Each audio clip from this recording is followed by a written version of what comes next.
வணக்கம் மக்களே, welcome back to கொஞ்சம் உப்பு நிறைய காரம். இன்னைக்கு நம்ம பார்க்க போறது கொஞ்சம் உப்பு நிறைய காரம் இல்லாம 6 சுவையும் நிறைஞ்ச மாங்காய் பச்சடி தாங்க. வாங்க எப்படி பண்றதுன்னு பார்க்கலாம்.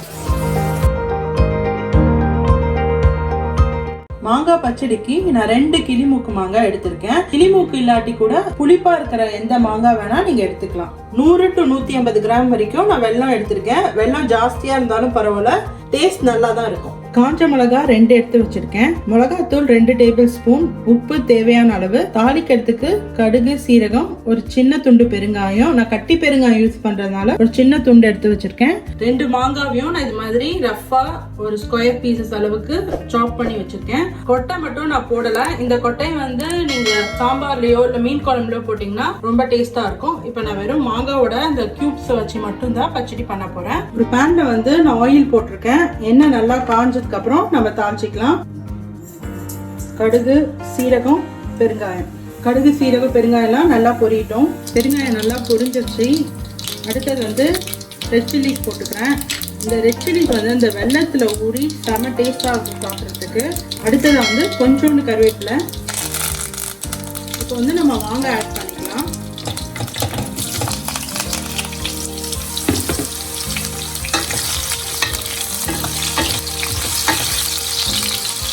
பெருங்காயம் வந்து கரைஞ்சிடும், நல்லா பொரிஞ்சிடுச்சு.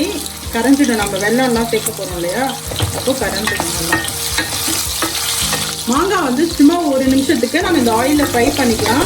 இது வந்து நம்ம 1 month அளவுக்கு ஸ்டோர் பண்ணிக்கலாம். நான் ஒரு ப்ரிசர்வேஷனுக்காக தான் நான் இந்த அளவுக்கு ஆயில் ஆட் பண்ணியிருக்கேன். இப்போ வந்து உப்பு சேர்த்துக்கிறேன். கல்லுப்பு தான் சேர்த்துருக்கேன்.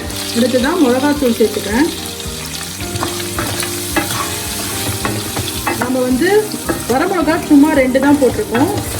காரம் வந்து மெயின் காரம் வந்து இந்த மிளகால இருந்து தான் வருது. இப்போ வந்து நான் வெள்ளைத்துண்டு ஆட் பண்ணிக்கிறேன். நான் சின்ன சின்னதா பிச்சி போட்டுக்கலாம். ஸ்வீட்னஸ் வந்து உங்க விருப்பத்துக்கு ஏற்ற மாதிரி கூட்டியோ குறைச்சோ நீங்க சேர்த்துக்கலாம். நான் வந்து கொஞ்சம் ஸ்வீட்டா தான் பண்றேன். இப்போ வந்து நான் ஒரு 1/2 டம்ளர் அளவுக்கு தண்ணி சேர்க்கிறேன். அந்த வெல்லம் கரைஞ்சி மாங்காய் குக் ஆகணும், அதுக்காக 1/2 டம்ளர் அளவுக்கு நான் தண்ணி சேர்த்துக்கிறேன். இதை வந்து நம்ம ஒரு மீடியம் ஃப்ளேம்ல மூடி வச்சு குக் பண்ண போறோம். இது ஒரு 10 மினிட்ஸ்ல ரெடி ஆயிடும். இப்போ நான் மூடி வச்சிடலாம். 10 மினிட்ஸ் ஆயிடுச்சு. இப்போ நம்ம ஓபன் பண்ணி பார்த்துடலாம்.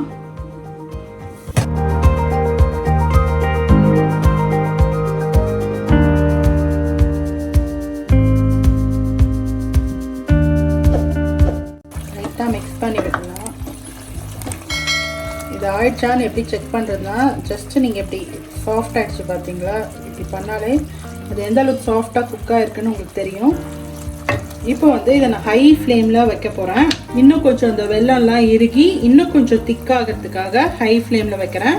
இது வந்து நம்ம ஓப்பன் பேன்லேயே நம்ம குக் பண்ணிக்கலாம், மூடி வைக்கணும்னு அவசியம் இல்லை. இது ஹை ஃப்ளேமில் வச்சு ஒரு 5 மினிட்ஸ் நம்ம குக் பண்ணிக்கலாம். பாருங்கள், கொஞ்சம் மிக்சர் வந்து நல்லா திக்காயிடுச்சு.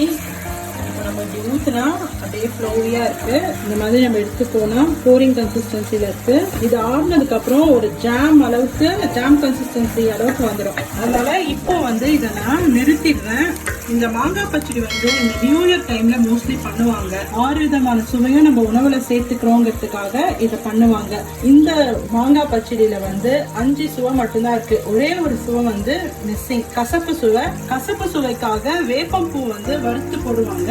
இப்ப நம்ம கிட்ட வேப்பம்பூ இல்ல. சோ அந்த டேஸ்டுக்காக நான் ஜஸ்ட் ஒரு பிஞ்ச் ஆஃப் வெந்தய பொடி போடுறேன். ஜஸ்ட் ஒரு பிஞ்ச் மட்டும் தான் போடுறேன். ரொம்ப போட்டோம்னா கசப்பாயிடும். சோ இதுல இனிப்பு, புளிப்பு, உப்பு, துவர்ப்பு, காரம் எல்லாமே இருக்கு. 6 விதமான சுவை நிறைந்த இந்த மாங்காய் பச்சடியை நீங்களும் உங்க வீட்டுல ட்ரை பண்ணி பாருங்க. எல்லாத்துக்குமே இது ஒரு அட்டகாசமான காம்பினேஷனா இருக்கும். மறக்காம நம்ம சேனலை சப்ஸ்கிரைப் பண்ணிடுங்க. ஃப்ரெண்ட்ஸுக்கும் ஃபேமிலிக்கும் ஷேர் பண்ணிடுங்க. தேங்க்ஸ் ஃபார் வாட்சிங்.